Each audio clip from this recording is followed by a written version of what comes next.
백석의 수라인데 절대 백석의 수라만 시험범위에 나오지 않는다라고 얘기했지. 관련된 외부 작품들을 다 알아야 된다라고 했습니다.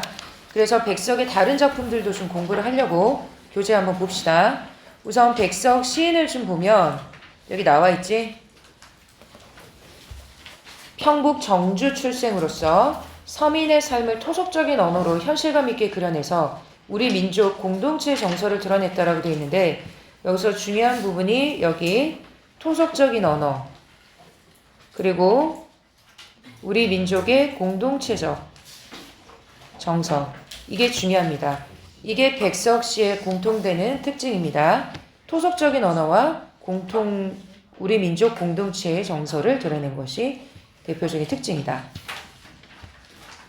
자, 그래서 여운한 골족이라고 하는 것은, 자, 여운한 골족은 어떤 내용이냐? 지금 가족들이 모인 거야. 공동체가 모인 겁니다. 여기 보면 처음에는 내가 지금 큰 집에 갔는데 어머니 아버지가 큰 집에 갔네요. 그 다음에 큰 집에 친척들이 모인 내용, 그리고 아이들이 여러 가지 놀이를 한 내용, 그리고 엄마는 아르간에서 웃고 이야기하고 아이들은 웃간에서 놀다가 잠이 들었다. 그리고 아침이 될 때 시누이 동서들이 끓이는 모이진깨국 냄새가 났다. 특별한 갈등 구조가 없습니다. 그냥 이렇게 가족들이 모여서 명절을 즐기고 있는 게 전체적인 내용입니다. 그래서 보면 이 시는 명절날 여운한 꼴 부근에 사는 일가 친척들이 큰 집에 모여 하루를 보내는 모습을 어린 화제의 눈을 통해서 서사적으로 그려내고 있다라고 돼 있지. 이게 또 이제 백석 시의 또 공통된 특징으로 볼 수 있는데, 서사적이라고 하는 것은 사건을 서술하는 것처럼 그려내고 있다는 것이 서사적.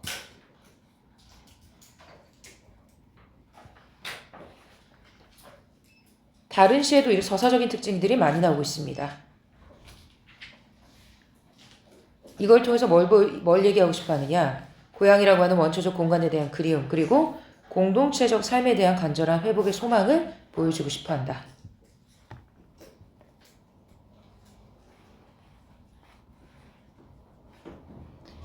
자, 그러면 한번 봅시다. 명절날 나는 엄마 아빠 따라 우리 집 개는 나를 따라 친할머니 친할아버지가 있는 큰 집으로 가면, 자, 큰 집에 가면 큰 집에 모여있는 친척들이 이렇게 나오는데 누가 모였느냐?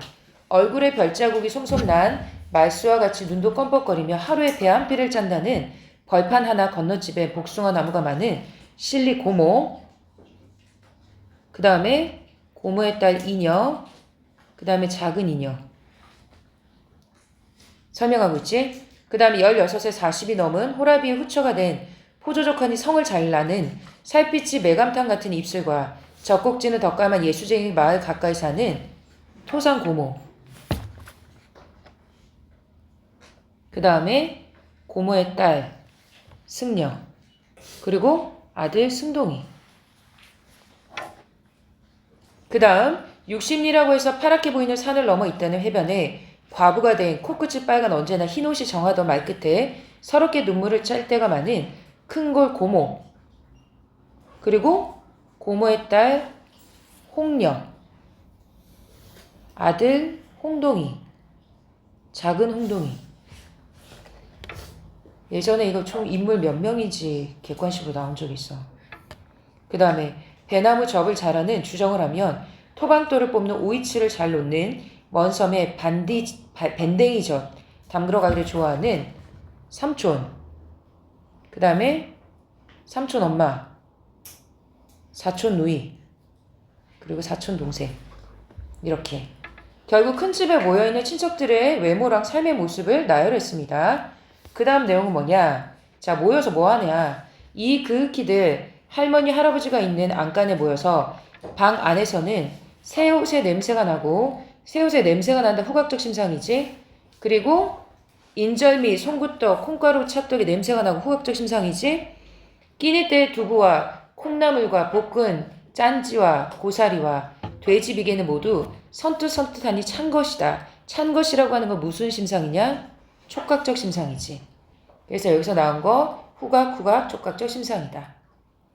저녁 숟가락을 놓은 아이들은 외양간 섭 밤마당에 달린 배나무 동산에서 쥐잡이를 하고 숨바꼭질을 하고 꼬리잡이를 하고 가마 타고 시집가는 노름, 말 타고 장가가는 노름을 하고 이렇게 밤이 어둡도록 북적북적하게 논다.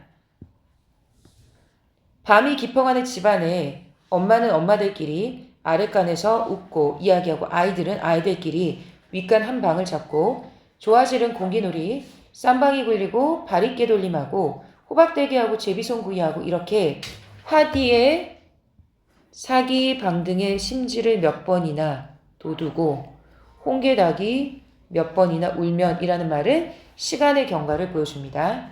시간이 그만큼 흐르면 아르목 싸움, 자리 싸움을 하며 히끅거리다가 잠이 든다. 그래서 문창에 턱납새의 그림자가 치는 아침 신의 동소들이 uk적하니 흥성거리는 부엌으로 샘문 틈으로 장지문 틈으로 무의진갯국을 끓이는 맛있는 냄새가 올라오도록 찬다. 이게 내용 전부 다입니다. 자, 이게 바로 백석의 여운한 골족이란 작품이다. 다음 페이지로 갑시다. 백석의 모닥불입니다. 자, 모닥불은 어떤 내용을 담고 있느냐 보면 1년에서는 모닥불을 타고 있는 사물들을 나열하고 있습니다.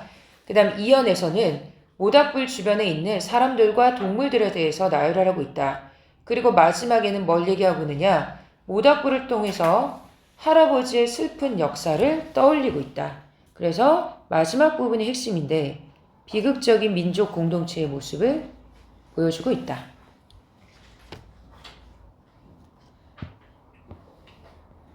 자, 그래서 다시 보면 1, 2연에서 1년은 모닥불을 타들어간 사물들, 2년은 모닥불을 쬐고 있는 사람들과 동물들 이런 걸 통해서 우리 민족의 어떤 슬픈 역사를 보여주고 있다.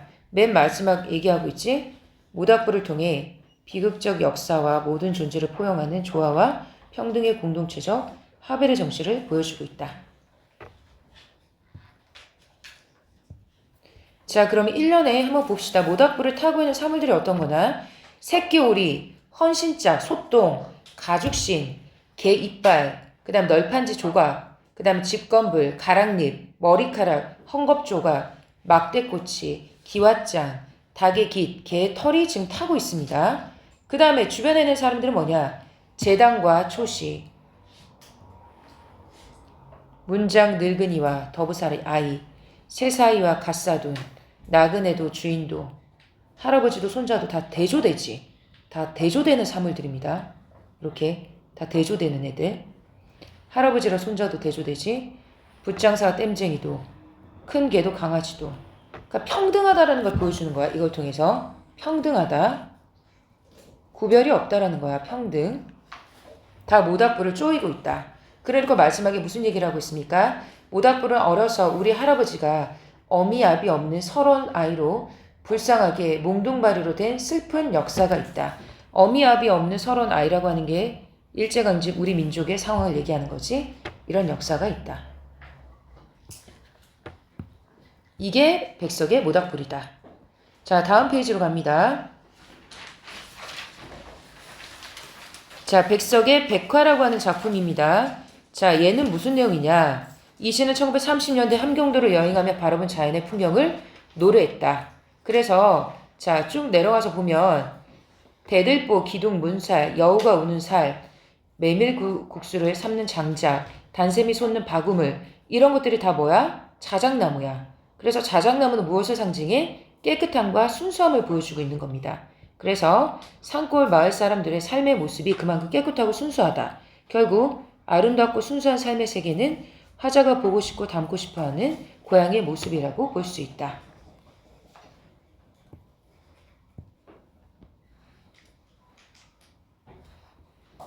자, 보면 산골집은 대들보도 기둥도 문살도 다 자작나무로 돼 있다. 밤이면 캥캥 여우가 우는 산도 자작나무다. 그 맛있는 메밀국수를 삶는 장작도 자작나무다. 감로같이 단 샘이 솟는 박 우물도 자작나무다. 다 공통적이라고 했지? 산 너머는 평안도 땅도 보인다는 이 산골은 온통 자작나무다. 평안도 땅이라고 하는 게 화제가 그리워하는 고향을 얘기하는 거지. 자, 요런 내용이다라는 것을 이해하면 되고 다음 페이지로 갑시다. 백석의 흰 바람벽이 있어. 자, 다음 백석의 시입니다.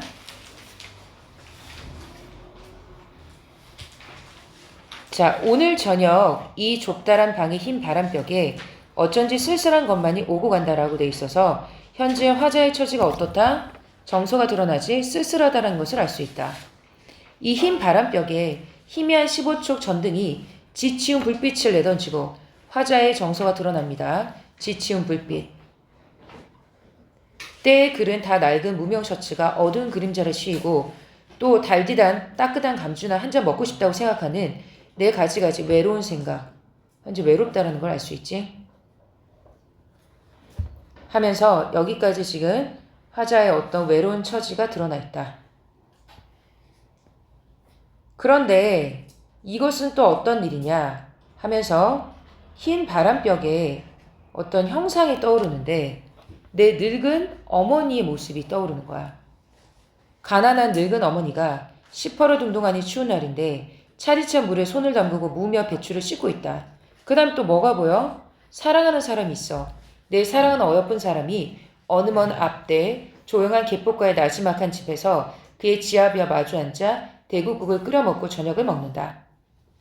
벌써 어린 것도 생겨서 옆에 끼고 저녁을 먹는다. 그런데 또 이지막한 어리 사이에 이 흰 바람벽에 쓸쓸한 얼굴을 쳐다보며 여기서부터는 자기 자신의 내면 세계가 드러나는데 나는 이 세상에서 어떻게 태어났다? 가난하고 외롭고 높고 쓸쓸하게 살아가도록 태어났다. 운명론적 태도, 숙명론적 태도 같은 말입니다. 그리고 이 세상을 살아가는데 내 가슴은 너무도 많이 뜨거운 것으로 호젓이란 말은 쓸쓸하다는 뜻입니다. 사랑으로 슬픔으로 가득 찼다. 그리고 이번에는 나를 위로하는 듯한 그리고 나를 울력하는 듯한 눈질을 하며 주먹질을 하며 자 여기서 눈질을 하고 주먹질을 한다는 것은 내면 의지를 북돋는 행위를 의미합니다. 내면 의지를 북돋으면서 이런 글자들이 지나간다. 하늘은 이 세상에서 가장 귀하게 생각하고 사랑하는 것들은 모두 외롭고 가난하고 외롭고 쓸쓸하고 언제나 넘치는 사랑과 슬픔 속에 살아가도록 만들었다. 라고 하면서 스스로를 위로하고 있습니다. 초생딸과 밭꽃과 뱁새와 당나귀가 그러하듯이 그리고 또 프란시스 잼과 도연명과 라이넬 마리아 릴케가 그러하듯이 하면서 자기의 처지와 비슷한 사물들을 여기서 나열하고 있다. 이게 흰 바람벽이 있어의 내용이다. 다음 페이지 갑니다. 백석의 국수이다. 자, 국수는 어떤 내용을 담고 있느냐? 자, 국수의 내용을 보면 국수에 대한 화자의 아련한 기억을 개성적이면서도 토속적인 언어로 그려냄으로써 우리 민족의 일상적인 삶과 소박한 정서, 민족 공동체에 대한 그리움을 드러내고 있다. 그래서 국수를 통해서 뭘 얘기하고 싶어 하는 거야? 흩어져버린 민족 공동체에 대한 그리움과 민족적 유대감에 대한 회복에 대한 바람이 담겨 있다고 볼 수 있다. 그래서 전체적인 내용이 그냥 국수야, 국수.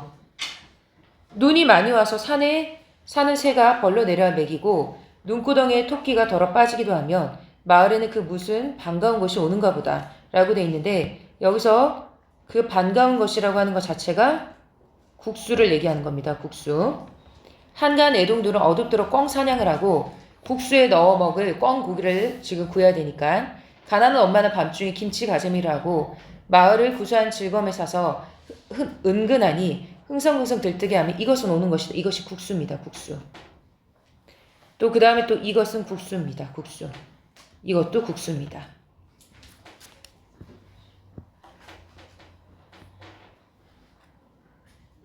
그 다음에 나오지 계속 이것은 이라고 해서 나오지. 이것도 국수. 반가운 것도 국수입니다. 이것도 국수. 이 그지없이 고담하고 소박한 것은 무엇인가? 이것도 다 국수입니다. 그래서 이걸 통해서 얘기하고 싶어하는 게 무엇인가를 찾는 게 중요하다고 했습니다. 이걸 통해서 뭘 얘기하고 싶어하느냐?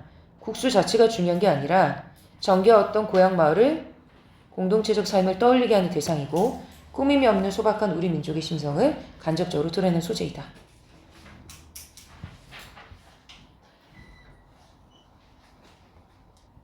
백석의 시들을 봤으니까 백석이 어떤 작품들을 썼는지 이제 거의 다 파악이 됐지, 그치?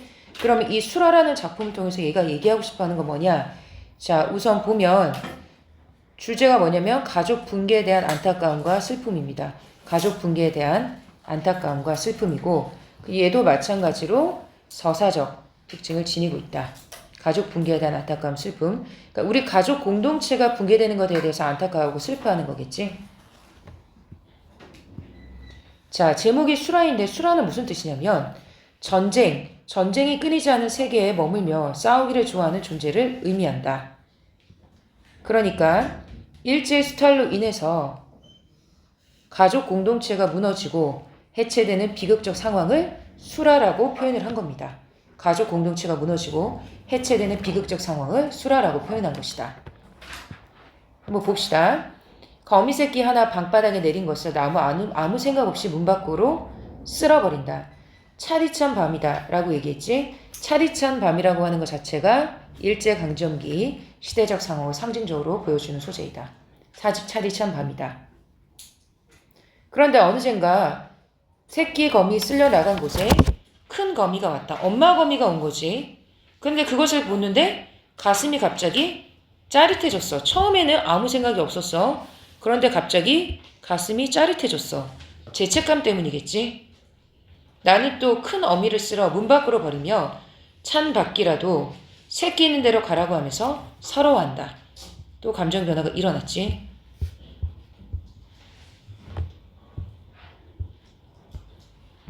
이렇게 해서 아린 가슴이 싹기도 전이다. 어디서 좁쌀만한 안 아래서 갓 깨인 듯한 바리채에 서지도 못한 무척 적은 개미 새끼가 이번에는 큰 검이 없어진 곳으로 와서 아물거린다. 그러니까 엄마 거미를 찾고 있는 거지. 나는 가슴이 무척 애이는 듯하다. 내 손에 오르기라도 하라고 나는 손을 내미나 분명히 울고불고할 이 작은 것은 나를 무서히 달아나 버리며 나를 서럽게 한다. 감정이 또 변화가 일어났습니다. 가슴이 메이다가 그 다음에 서럽게 하다가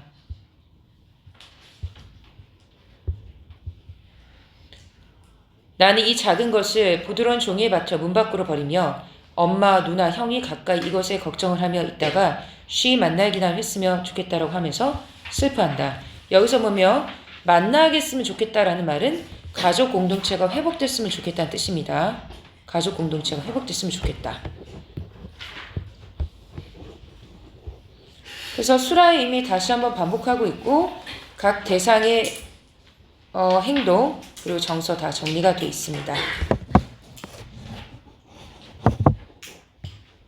하자의 정서 무심했다가 짜릿함 서러움 그 다음에 서럽고 슬픔으로 변화가 일어나고 있고 수라의 이유를 다시 한번 얘기하지만 일제의 수탈로 인해서 고향을 잃고 가족 공동체가 해체되는 상황을 수라라고 표현하고 있다.